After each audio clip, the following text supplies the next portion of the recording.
We've disrupted terrorist attacks and strengthened our homeland defense.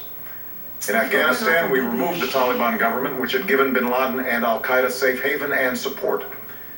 And around the globe, we worked with our friends and allies to capture or kill scores of al-Qaeda terrorists, including several who were a part of the 9/11 plot.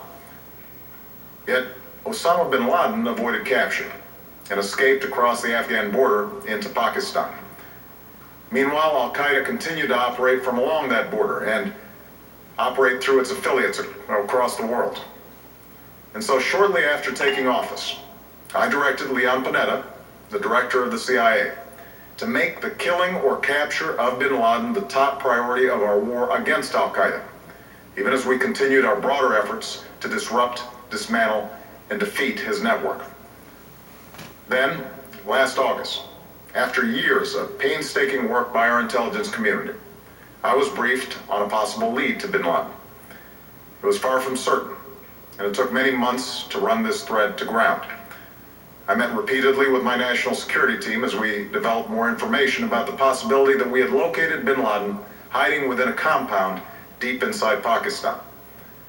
And finally, last week, I determined that we had enough intelligence to take action and authorized an operation to get Osama bin Laden and bring him to justice.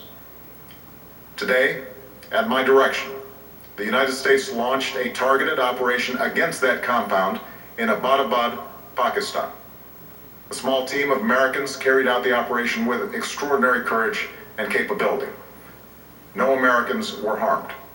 They took care to avoid civilian casualties. After a firefight, they killed Osama bin Laden and took custody of his body. This is horrible. For over 2 decades, bin Laden has been al-Qaeda's leader and symbol, and has continued to plot attacks against our country and our friends and allies.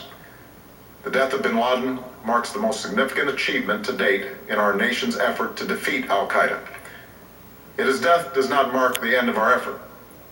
There's no doubt that al-Qaeda will continue to pursue attacks against us. We must, and we will, remain vigilant at home and abroad. As we do, we must also reaffirm that the United States is not and never will be at war with Islam.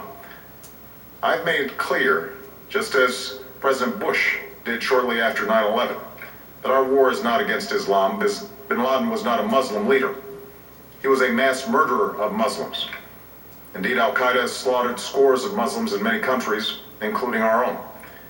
So his demise should be welcomed by all who believe in peace and human dignity. Over the years, I've repeatedly made clear that we would take action within Pakistan if we knew where bin Laden was. That is what we've done.